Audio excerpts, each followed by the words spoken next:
जी, अस्सलाम वालेकुम। कैसे हैं आप सब ठीक हैं?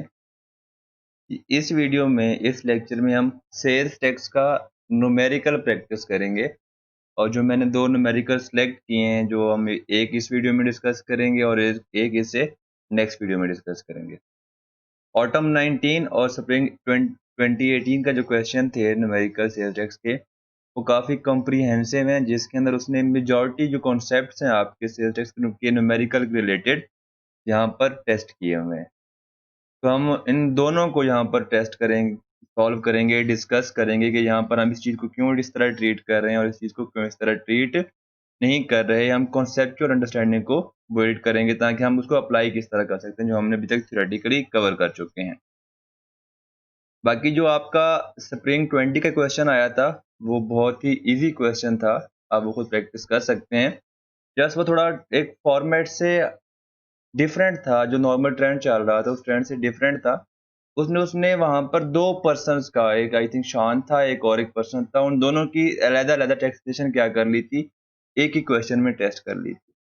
इससे पहले भी वो एक दफ़ा आई थिंक ऑटम 19 नहीं स्प्रिंग आई थिंक शायद 19 में इस तरह का वो एक टेस्ट कर चुका है क्वेश्चन। तो स्टूडेंट्स उससे फ़ैमिलियर भी थे। आप वो दोनों क्वेश्चंस खुद अटेम्प्ट कर सकते हैं ताकि अगर ऐसा क्वेश्चन दोबारा आ भी जाए, तो आप उसको ईज़िली अटेम्प्ट कर सकें। उसके अंदर कोई एडजस्टमेंट्स नहीं थी। जस्ट 2 पर्सन्स थे और एक के अंदर 4 पर्सन्स थे। तो आपने उनकी ट्रेंड से हटकर क्वेश्चंस था तो स्टूडेंट थोड़े से कन्फ्यूज़ हो गए थे उन क्वेश्चंस को लेकर। लेकिन जो ये क्वेश्चंस हैं ऑटम 19 एंड स्प्रिंग 18 का, ये एक्चुअली में काफ़ी टफ क्वेश्चंस थे क्योंकि इसके अंदर उसने काफ़ी सारे कॉन्सेप्ट्स को डिस्कस किया हुआ है। तो हम देखते हैं कि हम इसको किस तरह से सॉल्व करेंगे। इस वीडियो में हम जो क्वेश्चन को सॉल्व करेंगे वो हमारा क्वेश्चन है ऑटम 19 का। क्वेश्चन को स्टार्ट करते हैं ताकि समझते हैं रिक्वायरमेंट क्या है, डाटा में किस तरह से दिया गया है, फिर हम इसको डिटेल में क्या करेंगे, सॉल्व करेंगे। ऊपर वही फॉर्मेलिटी में डिटेल बताई गई हैं। वो कहता है कि हमने फॉर द मंथ ऑफ अगस्त 19 सबसे पहले आपने आइडेंटिफाई करना है कि आपकी जो टैक्सेशन पीरियड है, जिस पीरियड की आपने सेल्स टैक्स रिटर्न सबमिट करवानी है, जिस पीरियड की आपने sales tax liability, sales tax payable calculate करना है, वो कौन-सा है। ताकि आप क्वेश्चन में आइडेंटिफाई कर सकें कौन सी चीज़ हमारे पीरियड से रेलेवेंट है और कौन सी इर्रेलेवेंट है एंड सो ऑन। तो हमारा जो इस क्वेश्चन का पीरियड है वो है अगस्त 2019। सप्लाईज एमएच एसोसिएट्स ने ये सारी क्या की हैं, सेल्स की हैं पूरे साल में, पूरे मंथ के अंदर, अगस्त के मंथ के अंदर। Taxable goods to registered persons, हमें पता है कि रजिस्टर्ड पर्सन को हम जो सेल करते हैं वो हमारी एट द रेट ऑफ 17% क्या होती हैं, टैक्सेबल होती हैं। तो हम जब फर्दर इसको सॉल्व करेंगे तो देखेंगे हमने किस तरह से इसको ट्रीट करना है। Taxable goods to unregistered person, हमें यह भी पता है कि हम अनरजिस्टर्ड पर्सन को अगर हम टैक्सेबल गुड्स की सेल करते हैं तो हम उस पर 17% के साथ साथ फर्दर 3% टैक्स भी क्या करते हैं, कलेक्ट करते हैं, रिसीव करते हैं। नेक्स्ट जो सेल उसने की है इस मंथ के अंदर, exempt goods to unregistered person. अगर आपकी सेल्स एग्जाम्प्ट गुड्स की हैं तो उसका रजिस्टर्ड अनरजिस्टर्ड पर्सन से कोई कंसर्न नहीं है, आपने उस पर सेल्स टैक्स चार्ज नहीं करना। फिर यहाँ पर वो परचेज बता रहा है कि ये परचेजेज हैं आप, क्योंकि हमें पता है कि हम इनपुट टैक्स क्या करते हैं, एडजस्ट करते हैं। Taxable good from registered person, हमने रजिस्टर्ड पर्सन से परचेजेज की हैं, हमें इनपुट टैक्स अलाउ होगा इन पर। अगर कोई फर्दर एडजस्टमेंट्स हुई जो हमें डिसअलाउ कर दें तो हम आगे जाकर उनको देखेंगे। Exempt good from registered person, exempt goods क्योंकि ये टैक्सेबल ही नहीं होती, इन पर हमने कोई टैक्स पे ही नहीं किया होता तो ऑटोमेटिकली ये हमारी इन पर इनपुट बनता ही नहीं है। Taxable goods from unregistered person, अब अनरजिस्टर्ड पर्सन क्योंकि सेल्स टैक्स चार्ज ही नहीं कर सकते, क्योंकि उन्होंने चार्ज करने के बाद गवर्नमेंट को जमा ही नहीं करवाना होता क्योंकि वो रजिस्टर्ड ही नहीं है। इस पर भी हमने इनपुट टैक्स पे ही नहीं किया होगा तो हम इन पर इनपुट टैक्स क्लेम ही नहीं कर सकते। अब वो कह रहा है कि कुछ एडिशनल इन्फॉर्मेशन भी है, मैं बता रहा हूँ, ये भी आपने कंसिडर करनी है। ये काफ़ी इंपॉर्टेंट यही होती है जो आपको कंफ्यूज करती है। पहला पॉइंट वो बता रहा है, तब हम पहले इसको डिस्कस करते हैं वन बाय वन कि हम क्या ट्रीटमेंट इन्होंने किया हुआ है, क्या लॉ कहता है, हम कैसे करेंगे। फिर हम जब अंडरस्टैंडिंग डेवलप कर लेंगे फिर उसको हम क्या करेंगे, एक्सेल में जाकर न्यूमेरिकल को सॉल्व करेंगे। Supplies of taxable goods to registered persons include, ये जो इंक्लूड का वर्ड होता है बहुत इंपॉर्टेंट होता है। जो आपने लाजमी देखना होता है कि इस पॉइंट के अंदर इंक्लूड या एक्सक्लूड या इंक्लूसिव या एक्सक्लूसिव लिखा हुआ है कि नहीं लिखा हुआ, क्योंकि उसकी बेस भी हम क्या करते हैं, डिसाइड करते हैं कि क्या ऑलरेडी गिवन अमाउंट में हमने ये ऐड लेस करनी है, या अगर ये बिल्कुल इंक्लूडेड ही नहीं है तो हम इसको क्या कर लेंगे, एडिशनल क्या कर देंगे, ऐड कर देंगे। इंक्लूड एन इनवाइस जो हमने इशू की थी गलत 270,000 की, यहाँ पर जो इंक्लूडेड है, जो कि करेक्ट जो इनवाइस की अमाउंट है वो 720,000 है। मतलब क्या हुआ, ऑलमोस्ट ये हमारी 450,000 से कम रिकॉर्डेड है सेल्स। जो taxable good to registered person है, हम क्या क्या कर देंगे, 450 अप्रोक्सीमेटली है, जब हम कैलकुलेट करेंगे डिफरेंस तो हम एग्जैक्ट अमाउंट तक पहुंच जाएंगे, लेकिन अप्रोक्सीमेटली 450,000 की अमाउंट बनती है। तो वो बता रहा है कि आपकी जो सेल्स हैं taxable supplies to registered person हैं वो आपकी 4,50,000 से कम रिकॉर्डेड है।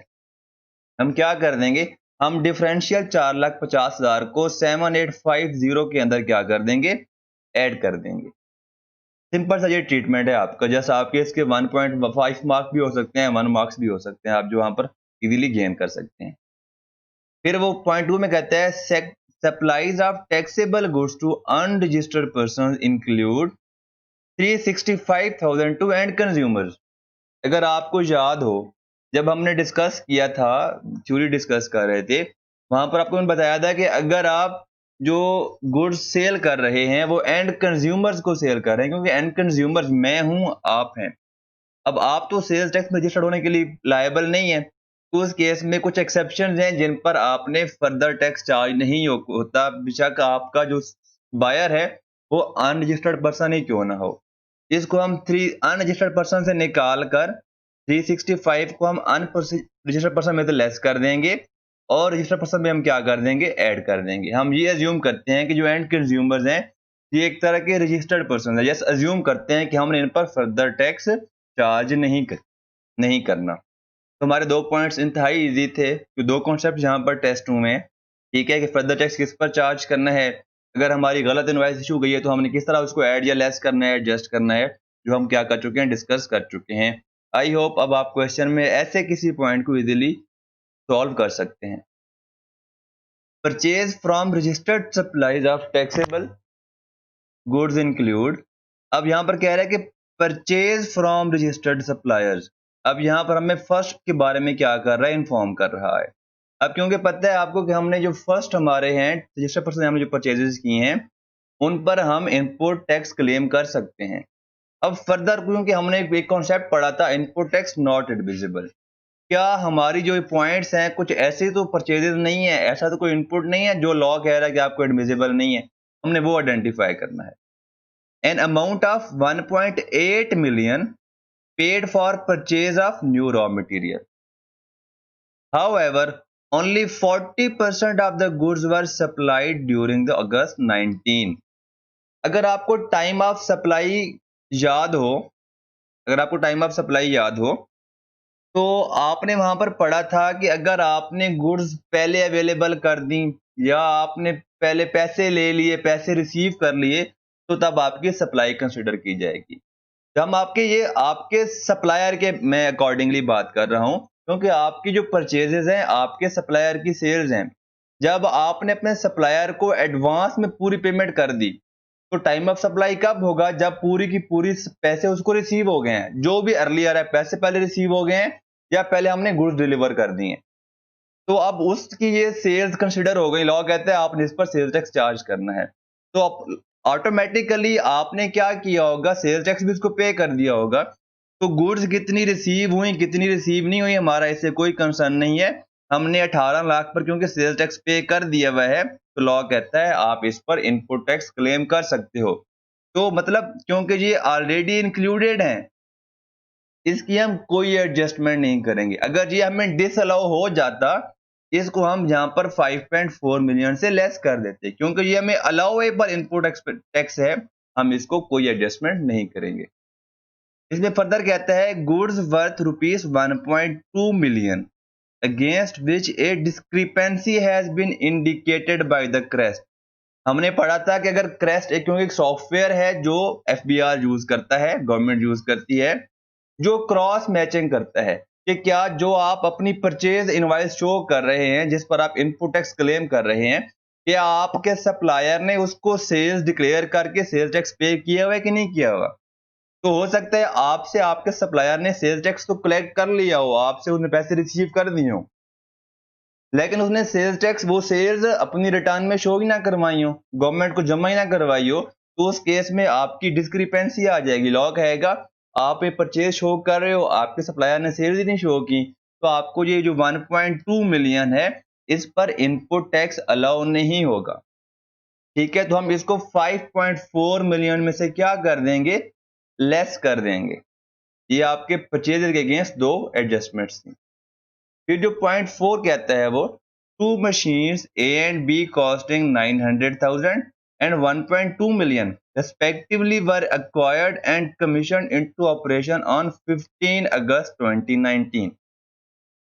अब हमारे इसी पीरियड में हमने क्या किया है, इनको परचेज किया है। आपको पता है फिक्स एसेट्स पे जो आपकी प्लांट एंड मशीनरी है, क्योंकि वो आपकी टैक्सेबल सप्लाईज को बनाने में यूज हो रही होती हैं, उन पर जो आप इनपुट टैक्स पे करते हो, सेल्स टैक्स पे करते हो, लॉ कहता है आप उन पर इनपुट टैक्स एडजस्ट कर सकते हो, क्लेम कर सकते हो। फर्दर वो कहता है कि machine A has been use for taxable supplies only. आपको पता है कि हम क्या करते हैं, इनपुट टैक्स की अपॉर्चमेंट करते हैं। अगर आपकी एक मशीन कुछ गुड्स बना रही है, उसमें से कुछ गुड्स अगर टैक्सेबल हैं, कुछ एग्जाम्प्ट हैं, तो आप अपॉर्चमेंट करते हैं उसके इनपुट टैक्स की, कि टैक्सेबल सप्लाईज के अगेंस्ट कितना इनपुट टैक्स बनता है इसका, और एग्जाम सप्लाईज के अगेंस्ट कितना बनता है। तो जो आपका एग्जाम सप्लाईज के अगेंस्ट इनपुट टैक्स होता है वो आपको अलाउ नहीं होता, ना आप रिफंड कर सकते। लेकिन जो आपका टैक्सेबल सप्लाईज के अगेंस्ट आपका जो एक्सपेंस होता है, इनपुट टैक्स जो आपका आपने पे किया होता है, उसको आप एज इनपुट टैक्स क्लेम कर सकते हैं। सिमिलरली यहाँ पे बता रहा है कि आपको अपॉर्चमेंट करने की कोई जरूरत नहीं है। जो मशीन ए है वो पूरी की पूरी क्या हो रही है, टैक्सेबल सप्लाईज के लिए यूज हो रही है, तो आप जो उसका 100% इनपुट टैक्स है वो क्लेम कर सकते हैं। Whereas machine B has been use for exempt supplies only. हम यहाँ पर शॉर्टली कह सकते हैं कि मशीन ए का जो इनपुट टैक्स हम पे करेंगे वो हमें 100% एडजस्टेबल होगा, क्लेमेबल होगा, अलाउएबल होगा। लेकिन जो मशीन बी का हम जो इनपुट टैक्स पे करेंगे, क्योंकि हम जस्ट वो यूज ही क्या कर रहे हैं, एग्जाम सप्लाई के लिए यूज कर रहे हैं, तो उसका जो इनपुट टैक्स होगा उसको हम क्लेम नहीं कर सकते। नेक्स्ट पॉइंट 5 में कहता है input tax amounting to ₹120,000 was paid on March 2019, लेकिन हम उसको अभी तक क्लेम नहीं कर सके। उसको हमने मार्च की रिटर्न में क्लेम नहीं किया था, मतलब अभी तक हमने उसको क्लेम नहीं किया। लॉ कहता है कि आपका अगर एक पीरियड का इनपुट टैक्स है, जैसे कि ये मार्च का इनपुट टैक्स था, अगर आप उस पीरियड में उसको क्लेम नहीं करते तो आप उस पीरियड से नेक्स्ट जो 6 पीरियड्स होंगे उनमें उस अमाउंट को क्लेम कर सकते हैं। तो जो मार्च का इनपुट टैक्स है वो मैं अप्रैल, मई, जून, जुलाई, अगस्त, सितंबर तक के पीरियड में मैं उसको क्लेम कर सकता हूँ। क्योंकि हमारा पीरियड अगस्त का पीरियड है, तो 120,000 रुपीज भी मेरा क्या है, इनपुट टैक्स है, इसको मैं क्लेम करूंगा। फिर वो कहते हैं an electricity bill of 670,000 was paid in cash which included sales tax amounting to ₹95,000। अब यहां पर एक बात याद रखें, आपको पता है कि अगर हम 50,000 से अबव की पेमेंट कैश में करेंगे तो हम पे उस पर जो इनपुट टैक्स है अलाउ नहीं होगा। लेकिन जो गवर्नमेंट ड्यूज हैं, इलेक्ट्रिसिटी बिल क्या है, गवर्नमेंट ड्यूज हैं, आपके यूटिलिटी बिल्स हैं सारे, आप अगर कोई और पेमेंट करते हैं, गवर्नमेंट को जो आप पेमेंट कर रहे होते हैं वो आप कैश में कर सकते हैं, चाहे जितनी भी अमाउंट की करें। उस पर जो अगर आपको सेल्स टैक्स पे कर रहे हैं तो वो आप एडजस्ट कर सकते हैं। तो 95,000 का जो हमारा इलेक्ट्रिसिटी बिल के ऊपर टैक्स है, सेल्स टैक्स है, वो हमारा इनपुट टैक्स एडजस्टेबल है, इसको हम एडजस्ट करेंगे। फिर कहता है टैक्सेबल सप्लाईज, सेल्स की बात कर रहा है, ₹90,000 were return by the registered customer during the period proper debit credit note were issued within the specified time. अगर डेबिट एंड क्रेडिट नोट आपने इशू नहीं किए प्रॉपर फॉर्मेट पे, जो फॉर्मेट हमने पढ़ा था कि क्या क्या चीजें इंक्लूड होनी चाहिए, अगर आपने proper debit credit note issue नहीं किए होंगे तो आपको उसका सेल रिटर्न की जो एडजस्टमेंट है सेल्स टैक्स की वो अलाउ नहीं होगी। लेकिन यहाँ पर क्योंकि प्रॉपर इशू किया है तो 90,000 का हमारा जो सेल्स टैक्स है वो एडजस्ट कर सकते हैं कि कितना हमारा बनता है, हम ट्रीटमेंट इसका जाकर देखते हैं। Sales tax credit brought forward from previous month amounted to ₹250,000। हमारे पास ओपनिंग भी इनपुट टैक्स आ रहा है जो हमारे पास लास्ट ईयर, हम लास्ट पीरियड में, लास्ट मंथ में जो हमारा एक्सेस था, जो हम क्लेम नहीं कर पाए थे, वो हम यहाँ पर क्या कर सकते हैं, इस साल ओपनिंग में ऐड कर देंगे। क्या ट्रीटमेंट करना है हम देख लेंगे। फिर ये पॉइंट बहुत इंपॉर्टेंट होता है, except where otherwise specified all figures are exclusive of sales tax. ठीक है ना। अगर ये कहते हैं ना कि इंक्लूसिव ऑफ सेल्स टैक्स हैं, तो हम इसको क्या करते, एक्सक्लूसिव पर लेकर आते, पॉइंट जो भी है 1.17 से डिवाइड कर देते, हमारे पास क्या आ जाती, sales value without exclusive of sales tax आ जाती। अब हमारे पास रिक्वायरमेंट क्या है, ये बहुत मैटर करती है। In the light of the provision of sales tax act and rules made thereunder, compute the amount of sales tax payable by or refundable by to MHA। अगर यहां तक बात होती तो जैसे हम क्या करते, सेल्स टैक्स पेबल या रिफंडेबल करते, लेकिन कहते हैं कि and input tax to be carry forward, कि कौन सा इनपुट टैक्स है जो आपने क्या करना है, कैरी फॉरवर्ड करना है, हम वो भी यहाँ पर क्या करेंगे, बताएंगे। If any for the tax period August 19। जब हम इसको क्या करते हैं, स्टार्ट करते हैं, हम सारे पॉइंट डिस्कस कर चुके हैं कि किसका क्या ट्रीटमेंट करना है। जब हम सोल्यूशन कर सॉल्व कर रहे होंगे, हम इसको थोड़ा सा जल्दी जल्दी क्या करेंगे, सॉल्व करेंगे। यहाँ पर हम देखते हैं ऊपर हमारे पास क्या है, ये एमएच एसोसिएट्स है।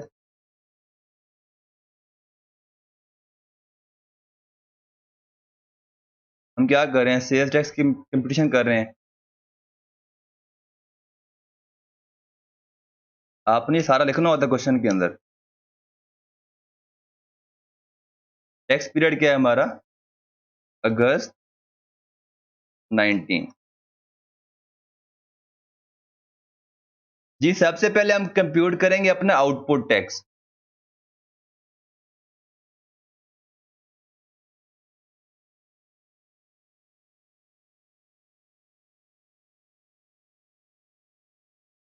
आउटपुट टैक्स के लिए आपको पता है हमने क्या करना है,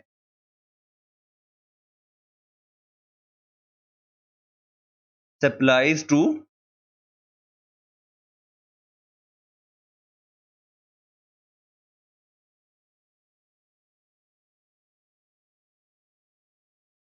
रजिस्टर्ड पर्सन। कौन सी सप्लाईज, टैक्सेबल सप्लाई।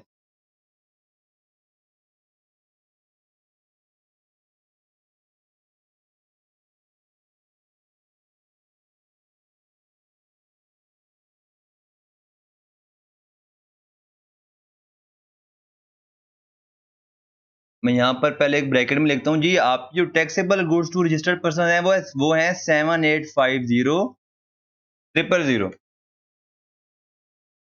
7850 क्या है आपकी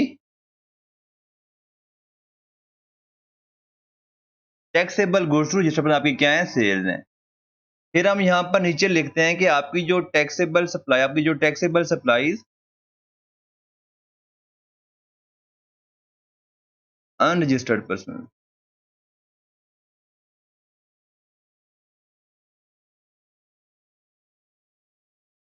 वो आपकी हैं 8,15,000 रुपए। इसको यहाँ पर हम कर देते हैं value of supply,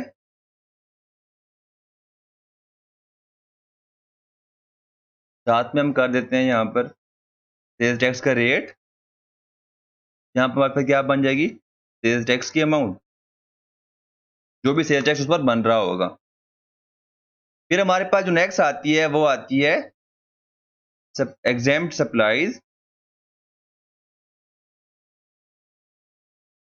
unregistered person,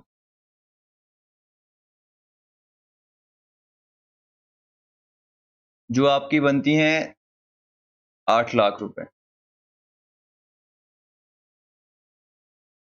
फिर हमने कैलकुलेट करना है आपका यहाँ पर इनपुट टैक्स।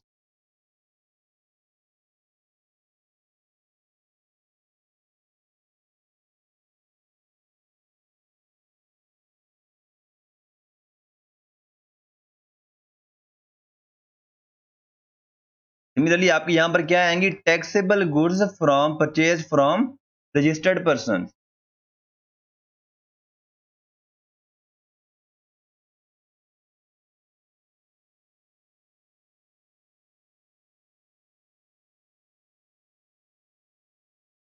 जो आपकी अमाउंट बनती है वो है 5.4 मिलियन।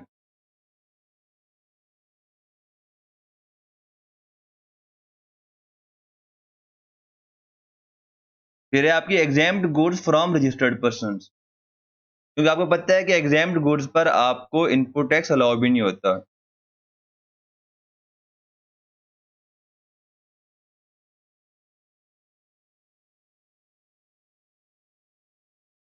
वो है 1.5 मिलियन।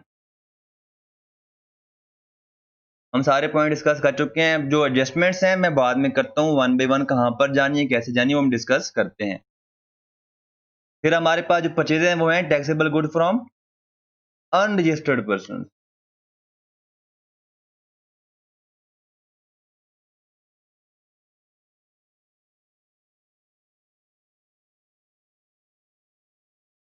ठीक है, चलिए हम डिस्कस करते हैं point one. Supplies of taxable goods to registered person include an invoice. जो हमने 270,000 क्या कर दी हुई है, रिकॉर्ड कर दी हुई है, लेकिन जो एक्चुअली में इनवॉइस वैल्यू थी वो थी 7,20,000 रुपए। अब हम डिफरेंस कैलकुलेट करते हैं कि जो हमारे पास सप्लाईज टू रजिस्टर्ड पर्सन हैं, मैं यहाँ पर कैलकुलेट कर देता हूँ कि जो हमने 2,70,000 रुपए क्या की हुई है, इंक्लूड की हुई है, एक्चुअल थी वो थी 7,20,000 रुपए।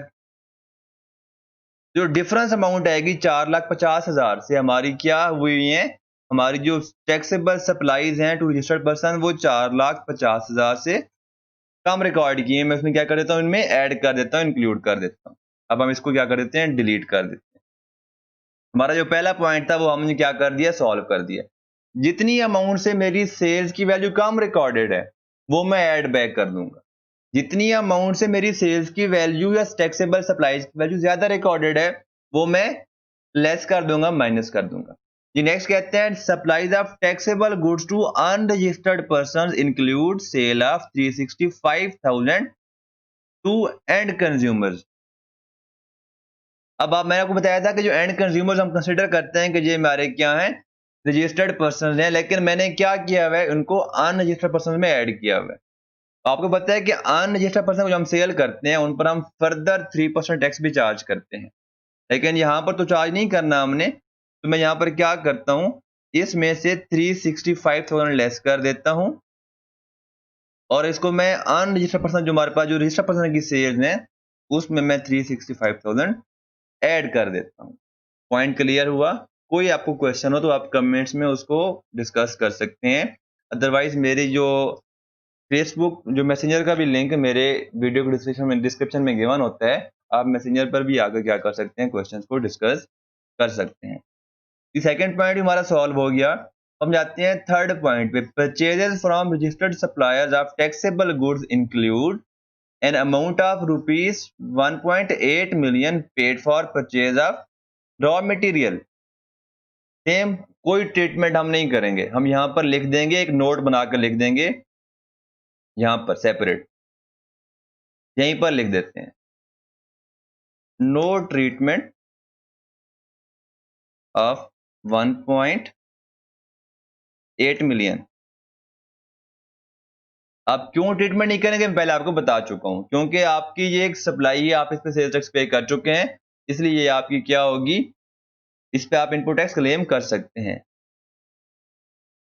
Next point, goods worth 1.2 million. मैंने बताया था क्योंकि क्रेस्ट ने यहाँ पर डिस्क्रिपेंसी आपको क्या कर दी, इंडिकेट कर दी है, इस पर आपको 1.2 मिलियन पे आपको इनपुट टैक्स अलाउ नहीं होगा। आप इसको यहाँ पर इस अमाउंट पे से 1.2 मिलियन को लेस कर देंगे। ठीक है, समझ आई इस पॉइंट की, हम डिस्कस कर चुके हैं ऑलरेडी इसको। फिर नेक्स्ट पॉइंट है two machines A and B costing 900,000 and 1.2 million respectively were acquired and commissioned into operations and so on। आपको पता है कि आपका जो इनपुट टैक्स होता है मशीन्स पर, आप जो फिक्स एसेट पर सेपरेट कैलकुलेट करते हो, मैं कह देता हूं कि फिक्स एसेट्स पर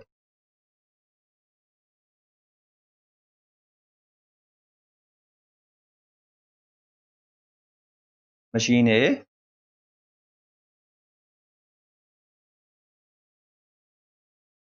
मशीन बी आपकी जो मशीन ए की वैल्यू है 9 लाख रुपए, मशीन बी की जो वैल्यू है 1.2 मिलियन। ठीक है, हम यहां पर कर देते हैं इसको value of supply rate sales tax, हम इनपुट टैक्स कर देते हैं, इसको हम कर देते हैं आउटपुट। ठीक है, अब यहां पर मैंने सारी एडजस्टमेंट ऑलमोस्ट कर दिया, जस्ट एक एडजस्टमेंट रह गई है। लॉ कहता है कि इलेक्ट्रिसिटी बिल ऑफ, नहीं, अब इनपुट टैक्स अमाउंटिंग टू 120,000, जो कि मुझे मैं क्लेम नहीं कर सका था, यहां पर मैं लिख देता हूं इनपुट टैक्स ऑफ मार्च, क्योंकि मुझे डायरेक्ट अलाउ है, मैं यहां पर 120,000 अपनी इनपुट टैक्स में लिख देता हूं कि यहां पर मैं इसको बाद में क्लेम कर रहा हूं। फिर नेक्स्ट पॉइंट है N electricity bill of 670,000 was paid in cash, उस पर जो हमने सेल्स टैक्स पे किया है वो है 95,000 का। जी, sales tax on electricity bill सारा मुझे क्या है, अलाउ है, मैं क्लेम कर सकता हूं। Next point, taxable supplies of 90,000 cell return है, क्योंकि आपकी सेल रिटर्न है, इससे आपकी जो वैल्यू आउटपुट टैक्स की आपकी कम हो जाएगी। सेल रिटर्न कितनी अमाउंट है, 90,000 की। ठीक है, अब नेक्स्ट में आते हैं, हमारा लास्ट पॉइंट है कि हमारा जो 250,000 हमारा क्या आ रहा है, कैरी फॉरवर्ड आ रहा है, इसको हम बाद में किस तरह ट्रीट करने हैं क्वेश्चन के एंड पे देखते हैं। जी, अब हमने सारे के सारे क्या कर दिए हैं, ट्रीटमेंट क्वेश्चन को डिस्कस कर लिया है। अब हम क्या करते हैं, इसको सॉल्व करते हैं, अमाउंट्स निकालते हैं, हमारा सेल टैक्स कितना बनता है एंड सो ऑन, हमारी लायबिलिटी कितनी बनती है।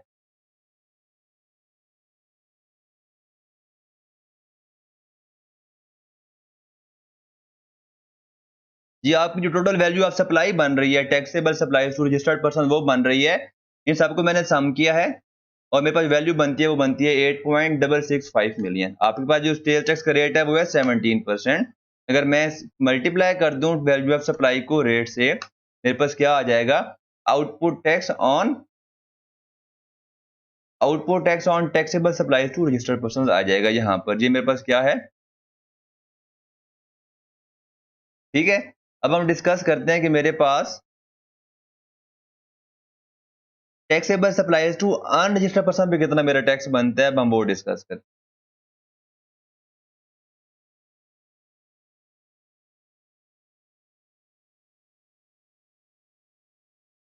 मेरी जो वैल्यू ऑफ सप्लाई बनती है टू अनरजिस्टर्ड पर्सन वो है 17% एंड मल्टीप्लाई बाय पॉइंट, ये 76,500 रुपए। आपकी जो वैल्यू ऑफ एग्जाम सप्लाईज हैं वो हैं 80,000। सेल्स टैक्स आपकी यहाँ पर क्या है, जीरो है, आप सेल्स टैक्स चार्ज ही नहीं करते, तो आपकी जो आउटपुट है इसकी वैल्यू भी क्या आ जाएगी, जीरो आ जाएगी। आपको पता है कि आपका जो सेल रिटर्न होती हैं उस पे जो सेल टैक्स बन रहा होता है आपका, वो आप क्या कर सकते हो, एडजस्ट कर सकते हो। आपका सेल्स टैक्स कितना रेट है, 17%, तो आप अगर मल्टीप्लाई करो कितना आपका बनता है, ये आपका यहाँ पर क्या आ जाएगा, 15,300 आपका क्या हो जाएगा, यहाँ पर लेस हो जाएगा। अगर मैं टोटल आउटपुट टैक्स कैलकुलेट करूं,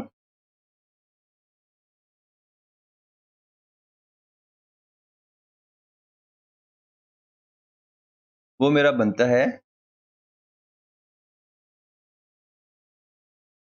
प्लस ये एंड ये, मेरा जो टोटल आउटपुट टैक्स बनता है वो बनता है मेरा 1.534250 रुपीज, मेरा क्या बन रहा है, टोटल आउटपुट टैक्स बन रहा है।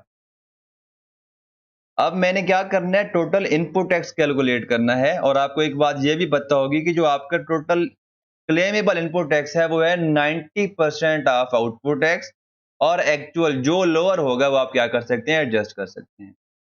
अब हम क्या करते हैं, अपनी कैलकुलेट करते हैं कि मेरे पास इनपुट टैक्स टोटल कितना बनता है।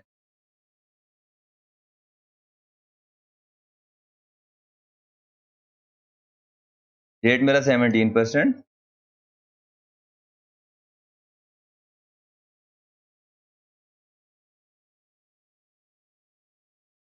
अब आपको पता है कि जो रजिस्टर्ड, आप जो मैंने एग्जाम्ड गुड्स परचेज किए हैं रजिस्टर्ड पर्सन से, एग्जाम्ड गुड्स पे कोई सेल होती नहीं है, कोई आपका सेल टैक्स होता नहीं है, वहां पर जो आपकी अमाउंट होगी वो क्या आ जाएगी, जीरो आ जाएगी। आपने ये शो लाजमी करवानी होती है, क्योंकि इन चीज़ों के क्या होते हैं, आपके पेपर में मार्क्स होते हैं।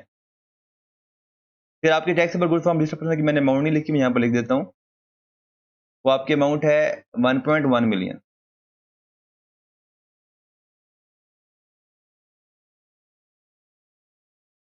इस पर भी सेम आपको जीरो आ जाएगा, यहाँ पर भी जीरो आ जाएगा। अब यहाँ पर आपका जो इनपुट टैक्स बन रहा है टोटल मशीनरी के अलावा, वो बन रहा है आपका 929,000। अब आपको पता है कि आपने क्या करनी होती है, अपॉर्चमेंट करनी होती है कि टोटल जो आपने सेल्स की हैं, जो आपका इनपुट टैक्स बन रहा है, आपने इसको क्या करना होता है, आपने कैलकुलेट करना होता है कि इसमें से कौन सा एग्जाम सप्लाईज के अगेंस्ट आ रहा है और कौन सा आपका आ रहा है टैक्सेबल सप्लाईज के अगेंस्ट।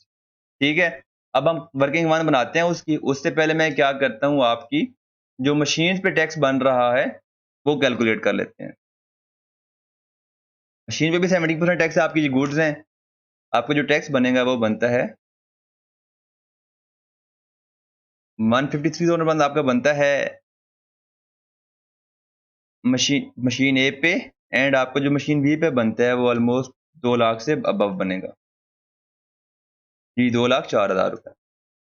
जो आपका फिक्स एसेट पे आपका बन रहा है वो आपका इनपुट टैक्स बन रहा है 3,57,000 रुपए। सबसे पहले मैंने क्या करनी है, अपॉर्चमेंट करनी है। मैं यहाँ पर वर्किंग वन बनाता हूँ, वर्किंग वन।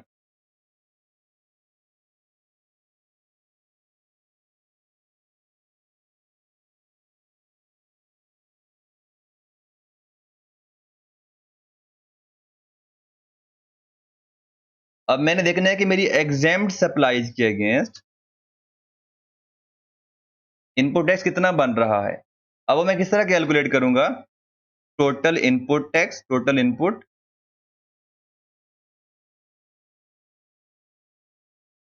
उसको मैं डिवाइड कर दूंगा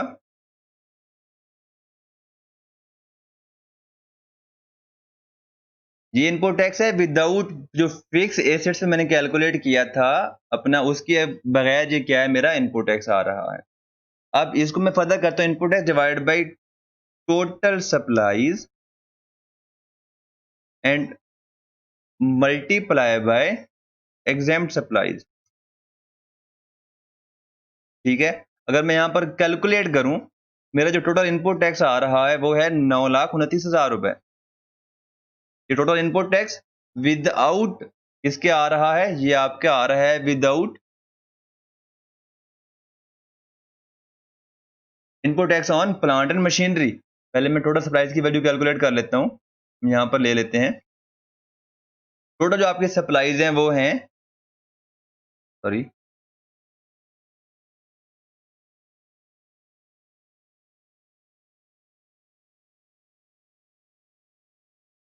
$9,825,000। ये आपकी क्या है, टोटल सप्लाईज हैं। तो मैंने क्या करना है, टोटल इनपुट टैक्स ये divided by total value of supplies multiply by, अगर मैं एग्जाम्प्ट सप्लाईज करता हूं, एग्जाम्प्ट सप्लाईज कितनी है मेरी यहां पर, वो मेरी हैं 8 लाख रुपए। ये देखें, ये अमाउंट है, ये मेरा क्या होगा, input tax against exempt supplies. ठीक है ना, तो जो रिमेनिंग बन जाएगा मेरे पास टैक्सेबल सप्लाईज के अगेंस्ट, वो सिंपली मैं कर सकता हूं कि 9,29,000 प्लस, सॉरी प्लस नहीं, माइनस, माइनस ये वो अमाउंट है जो मुझे क्या होगी, अलाउ हो सकती है टैक्सेबल सप्लाईज के अगेंस्ट। अब हम कैलकुलेट करते हैं यहां पर सेल्स टैक्स लायबिलिटी। ठीक है, अब मेरे पास क्या आ रहा है, टोटल आउटपुट टैक्स कितना आ रहा है, वो आ रहा है 1.534250।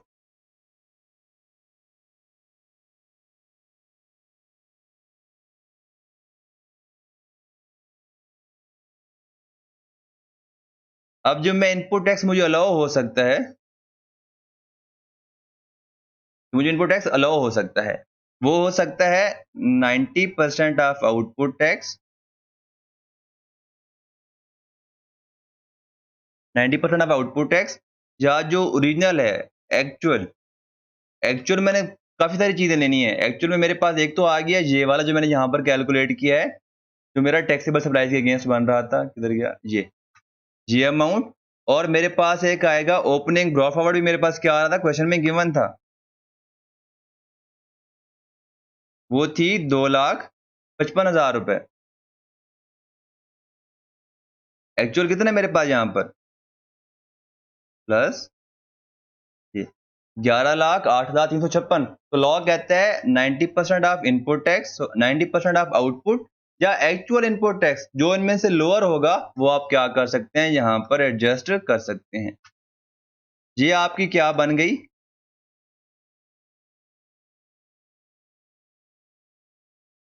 ठीक है। अब हम क्या करेंगे, इसमें फर्दर टैक्स भी ऐड करेंगे।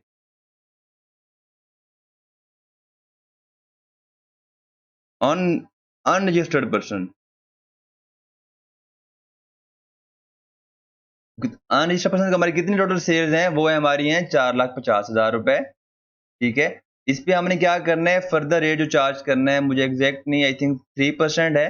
तो आपने भी क्या करना है, जो एग्जैक्ट रेट है क्वेश्चन में आपके सिलेबस में गिवन है, वो आपने क्या चार्ज करना है। मैं क्या कर रहा हूँ, 3% क्या करूँ, यहाँ पर चार्ज कर रहा हूँ 13,500 रुपए, 13,500 रुपए। अब आपने यहाँ पर जो आपकी दो मशीन्स थी, एक थी मशीन ए, एक थी मशीन बी। अब मशीन बी पर जो आपका टैक्स बन रहा है, इनपुट टैक्स, या मशीन ए पर, अब देखते हैं कौन सी एग्जाम सप्लाई के लिए यूज हो रही थी और कौन सी टैक्सेबल के लिए यूज हो रही थी। मशीन ए जो है वो आपकी टैक्सेबल सप्लाई के लिए यूज हो रही थी, उस पे इनपुट टैक्स आप क्लेम कर सकते हैं सारे का सारा, वो अमाउंट बनती है 153,000। आप क्या करेंगे, less input tax on machine A, जो आपका बनता है 40, और ये आपकी अमाउंट जो है 153,000।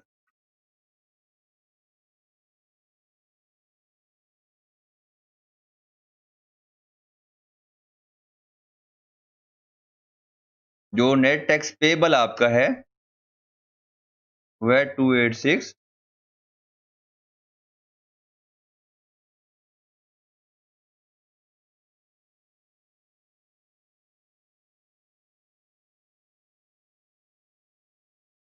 और जो आपका आपको जो अलाउ नहीं है, इनएडमिसिबल है,